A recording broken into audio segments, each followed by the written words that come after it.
El 1 de septiembre de 1939, Hitler invade Polonia. Esta es la acción bélica que realmente inicia la Segunda Guerra Mundial. La Segunda Guerra Mundial es la contienda más devastadora que la humanidad jamás ha conocido. Pero para entender cómo se llegó a este punto debemos remontarnos años atrás, por lo menos al final de la Primera Guerra Mundial. El Tratado de Versalles había puesto fin a la Gran Guerra, y la Gran Alemania había salido muy perjudicada tras perder territorio y serle impuestas desproporcionadas compensaciones que debía pagar a los vencedores. Los alemanes necesitaban de un líder que les guiara como pueblo y que les hiciese recordar tiempos pasados. Por eso surge un tipo como Hitler, un pintor frustrado que supo canalizar la rabia y los anhelos de todo un país. Si se puede decir algo bueno de un villano como Hitler, es que era un gran orador y un maestro de la propaganda. Les habló a los alemanes de la superioridad de su raza y del camino que el pueblo debía seguir para engrandecer la nación. Hitler, a golpe de discurso, se erigió en el líder del Partido Obrero Alemán, transformándolo en el Partido Nacional Socialista Alemán, de ideas nacionalistas, supremacistas, racistas y un fuerte componente antisemita y antimarxista. En 1923, Hitler acabó en la cárcel tras un fallido golpe de Estado. En su encierro aprovechó para escribir el Mein Kampf, Mi lucha, libro desquiciado de escasa calidad literaria que acabaría siendo el evangelio del nazismo. Tras su encierro, Hitler volvió a la palestra política y acabaría ganando en 1932 unas elecciones con mayoría simple para alzarse como canciller de los alemanes al año siguiente. Nace el Tercer Reich, el tercer gran imperio alemán, en una coyuntura de crisis económica a nivel mundial. Rápidamente, bajo una apariencia de legalidad, Hitler establece un régimen totalitario liquidando las instituciones democráticas de la República de Weimar, mediante una ley habilitante. Se arresta a los diputados del Partido Comunista de Alemania y se los confina en campos de concentración. La persecución de los judíos por parte del nazismo se convierte en una política activa. El Führer hizo caso omiso de las obligaciones que para Alemania señalaba el Tratado de Versalles, creando un fuerte estado militar, con tímidas protestas de Francia e Inglaterra. En el año 1938 empezó a poner en práctica su política de expansión territorial, incorporando a Austria entre sus dominios. Ese mismo año, Hitler amenazó con desencadenar una guerra europea, a menos que los Sudetes, una zona fronteriza de Checoslovaquia con una mayoría de etnia alemana, fueran cedidos a Alemania. Para resolver el asunto se sentaron a hablar en Múnich alemanes, franceses, ingleses e italianos. A los checoslovacos ni les invitaron. El primer ministro británico Chamberlain y su homólogo francés, en un acto de tibieza y cobardía, ceden con tal de que la sangre no llegue al río. Mal calculado. Al año siguiente Hitler incumple su palabra y ocupa el resto de Checoslovaquia. Churchill criticó duramente a Chamberlain con la frase: «Hemos preferido el deshonor a la guerra, tendremos el deshonor y también la guerra». Y así fue. Para construir un gran imperio, los planes de Hitler pasaban por la anexión de Polonia. Polonia era un país surgido del Tratado de Versalles. Sus tierras antes habían pertenecido a Alemania, a Austria y a Rusia. A los polacos se les había concedido una franja de tierra para que el país tuviese una salida al mar Báltico a través del corredor de Danzig, partiendo Alemania en dos. Agosto de 1939. El comunista Stalin y el anticomunista Hitler, dos líderes totalitarios, sorprenden a medio mundo con el pacto Ribbentrop-Molotov, un tratado germano-soviético de no agresión. Dos enemigos irreconciliables firmaron no atacarse.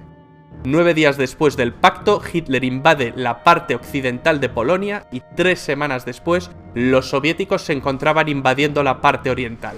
La invasión de Polonia hizo que por fin Inglaterra y Francia le declararan la guerra a Alemania. Alemania se tomó una pausa para reagrupar filas, mientras británicos y franceses se mantuvieron a la defensiva. Los periodistas llamaron a este periodo la Guerra de Broma. Los ingleses mandaron tropas a Francia para frenar a los alemanes, la Fuerza Expedicionaria Británica. Las tropas francesas e inglesas se parapetaron tras la línea Maginot, una línea defensiva construida tras la Primera Guerra Mundial que los franceses creían inexpugnable. Durante este periodo de calma, la Unión Soviética atacó Finlandia. No fue un paseo, ni mucho menos. Los soviéticos sufrieron innumerables bajas. Finalmente, las fuerzas soviéticas no cumplieron su objetivo principal, el de conquistar Finlandia. Solo lograron conquistar algunos territorios fronterizos. Hitler pensó que el Ejército Rojo era un ejército débil formado por infrahombres. El Führer, muy crecido por sus avances anexionistas y ante la pasividad de buena parte de los líderes europeos, mueve ficha constantemente. Ocupa Dinamarca y Noruega.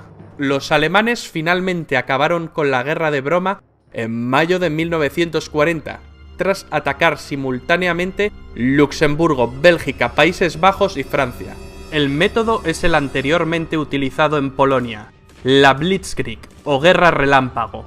Consiguieron meter sus tanques Panzer por un lugar que se pensaba impenetrable para un ejército mecanizado moderno. El bosque de las Ardenas. El ejército aliado quedaría rodeado. La batalla de Francia parecía perdida. A finales de ese mes se llevó en la ciudad de Dunkerque una dramática operación de evacuación de las tropas aliadas en territorio francés. Alemania pudo haberle asestado al ejército aliado el golpe final, pero algún tipo de milagro debió ocurrir porque Hitler dejó escapar a más de 300.000 soldados. ¿El motivo? No se sabe. Hoy en día es un debate que sigue suscitando innumerables teorías. La batalla de Francia no duró mucho más. El 22 de junio, Hitler se reunió con varios altos oficiales franceses, quienes solicitaron un armisticio. Hitler seleccionó el mismo lugar y el mismo vagón de tren donde se firmó el armisticio con Alemania en la Primera Guerra Mundial. Esta vez se invertían las tornas, y Alemania ocupa el asiento del bando vencedor. Así se puso fin a la guerra en Francia. Francia se dividió en dos, una porción ocupada que incluía París y otra no ocupada controlada por un gobierno colaboracionista con sede en Vichy, presidida por el mariscal Philippe Pétain. Se la conoció como la Francia de Vichy. Charles de Gaulle inmediatamente se declaró en contra del gobierno de Vichy y proclamó la Francia libre. Llamó a sí mismo a formar la resistencia francesa. Italia y Alemania, las dos potencias fascistas, estaban unidas desde 1936 en una agrupación que Mussolini denominó el eje Roma-Berlín. Mussolini, el líder del partido fascista italiano, viendo la facilidad con la que Hitler conquista países, siente que ha elegido el bando ganador. Se ha apropiado de Albania y se ha sumado a los alemanes declarándole la guerra a Francia e Inglaterra. Il Duce, emulando a Julio César, quiere ampliar más sus posesiones, ya que Italia, al igual que Alemania, había llegado tarde al reparto colonial. Sus planes pasan por conquistar Grecia y Egipto, pero Hitler tuvo que salir al quite para ayudar a los italianos, que más que una ayuda en la guerra suponen una carga. Los italianos no pueden con los griegos, pero llegarían refuerzos. Finalmente los alemanes invaden Grecia a través de Bulgaria. Mussolini luego atacaría las bases británicas de Egipto desde Libia. El objetivo era tomar el Canal de Suez, la puerta del imperio colonial británico. ¿Pero qué había pasado en Europa tras la derrota de Francia? ¿Qué fue de los británicos? Churchill, nuevo primer ministro tras la dimisión de Chamberlain, rechaza firmar un armisticio con Alemania. Hitler decide ir a por todas. Pero conquistar Inglaterra no será tan fácil por su condición insular. Los ingleses consiguieron defender heroicamente su isla en la batalla de Inglaterra, una batalla que se libró sobre todo en el aire, la Luftwaffe contra la RAF. Churchill pronunciaría otra de sus grandes frases: nos dejó muchas. Nunca tantos debieron tanto a tan pocos. Durante más de un año Inglaterra soporta la guerra en solitario. Los nazis bombardean durante meses las ciudades más importantes de Inglaterra. Hitler cree dominar la situación y se ve como claro vencedor. Pero los ingleses resisten y dan la batalla. A finales de año, Adolf Hitler se entrevistó con el general Franco en Hendaya, una localidad francesa que hace frontera con España. Hitler quería que España entrase en la guerra de parte de las potencias del eje. Al final no llegaron a un entendimiento. Franco estaba dispuesto, pero el país atravesaba una enorme crisis tras la Guerra Civil Española. España, si bien prestó apoyo logístico, optó por el papel de no beligerante. Hitler había logrado que Hungría, Rumanía y Bulgaria se unieran a las fuerzas del eje. Solo faltaba Yugoslavia, Un cambio de gobierno en este país precipitó su invasión en abril del año 41. Hitler soñaba con un imperio alemán que abarcara desde el río Rin hasta el Volga. Es en este momento cuando Hitler decide ampliar fronteras y emprende la Operación Barbarroja, la invasión de la Unión Soviética. La gran motivación era el petróleo ruso. A Stalin, antiguo aliado de Hitler, le pilla un poco por sorpresa. No se esperaba que Hitler rompiese su alianza tan pronto.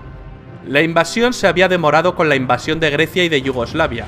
Finalmente, en junio de 1941, los alemanes movilizan entre 3 y 4 millones de soldados. En un primer momento, los alemanes ganan campañas y terreno con facilidad.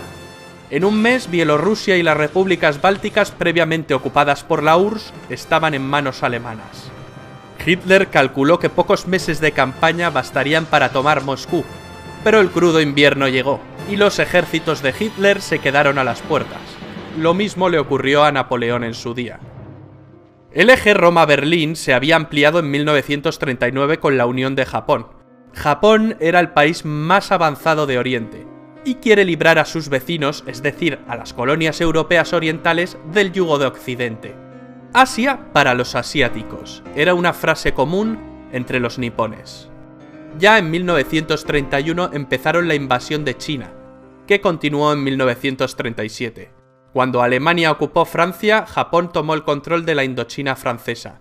Sobrevino un bloqueo comercial y un embargo de petróleo por parte del gobierno de Estados Unidos presidido por Roosevelt. La única salida que le quedaba a Japón era retroceder o ir a la guerra.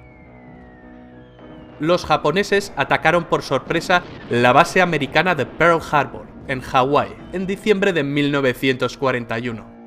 El gigante dormido despierta y Roosevelt pronuncia su famoso discurso de la infamia en el que declara el estado de guerra entre Estados Unidos y el Imperio japonés. Tras Pearl Harbor, los japoneses invaden Hong Kong y en cuestión de meses Singapur, Birmania, Tailandia, las Indias Orientales holandesas, Filipinas... Una especie de tsunami o guerra relámpago a la japonesa. La bandera del sol naciente ondea sobre el Pacífico. Y Hitler va y le declara la guerra a Estados Unidos. Con esto firma su sentencia de muerte definitiva. La derrota es solo cuestión de tiempo. Una batalla naval empieza a librarse en el Pacífico. En el Atlántico la batalla se venía librando desde el principio de la guerra. En este escenario, los U-Boot alemanes hunden una cantidad enorme de barcos aliados. La mayoría barcos de abastecimiento.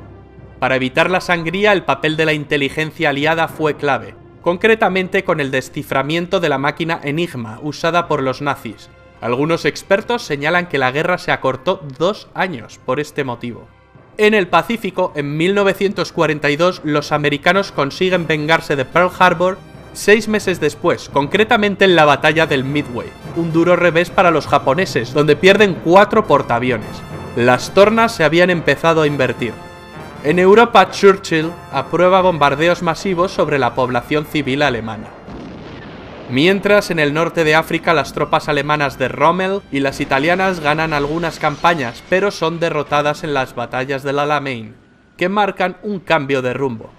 Los alemanes no consiguen llegar al Canal de Suez, y con ello el plan de Tenaza de ir a por las reservas de petróleo de Oriente Medio se desvanece. Los alemanes también planean conquistar los campos petrolíferos del Cáucaso. Es entonces cuando Hitler decide dividir sus fuerzas e ir a por Stalingrado, con el objeto de asestarle un golpe moral a Stalin, pues era la ciudad que llevaba su nombre. Mala jugada por parte del Führer. Aunque los alemanes conquistan buena parte del Cáucaso, sus tropas acaban retirándose, ya que su mirada estaba fija en Stalingrado. A principios de 1943, los alemanes se rinden tras la larga batalla de Stalingrado, la más sangrienta de la historia de la humanidad. La grave derrota de la Alemania nazi y sus aliados en esta ciudad significó un verdadero punto de inflexión, y fue decisiva en los resultados finales de la guerra. A partir de aquí, los alemanes ceden constantemente terreno a los rusos. En julio de ese año, los alemanes no consiguen frenar al ejército rojo en la batalla de Kursk, la mayor batalla de tanques de la historia. Ese mismo mes los aliados bombardean Roma, lo que provoca gran desmotivación en los italianos. Estaban convencidos de que los aliados nunca bombardearían la ciudad santa. Además saben que están perdiendo la guerra. Terminarían por renegar de sus antiguos aliados. Al poco tiempo deponen a Mussolini y lo arrestan. Duro revés para los alemanes, los italianos les han traicionado. El 4 de junio de 1944 los aliados llegaron a Roma y la liberaron. El 6 de junio un enorme contingente de tropas aliadas desembarcó en las playas de Normandía. Los alemanes, que ya retrocedían por el este, empiezan a retroceder por el oeste. El avance aliado es incontenible. No tardan en llegar a París.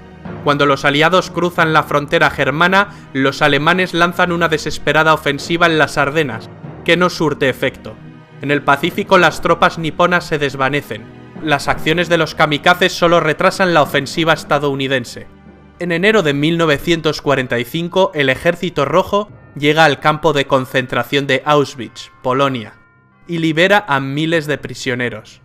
La opinión pública empieza a conocer los horrores del Holocausto judío y su verdadero alcance. Más de 6 millones de judíos fueron asesinados por el régimen nazi. En febrero los aliados realizan el bombardeo de Dresde, uno de los mayores bombardeos sobre población civil de toda la guerra, resultando destruida casi toda la ciudad. En abril los rusos llegaron a Berlín y ganan la última batalla europea. Ese mismo mes se suceden el fusilamiento de Mussolini y el suicidio de Hitler. Finalmente la Alemania nazi se rinde incondicionalmente ante los aliados. Termina la Segunda Guerra Mundial en Europa, pero la guerra continúa en algunas zonas de Asia y Japón. Hicieron falta 2 bombas atómicas sobre Hiroshima y Nagasaki en agosto para rendir al incansable ejército del emperador Hirohito.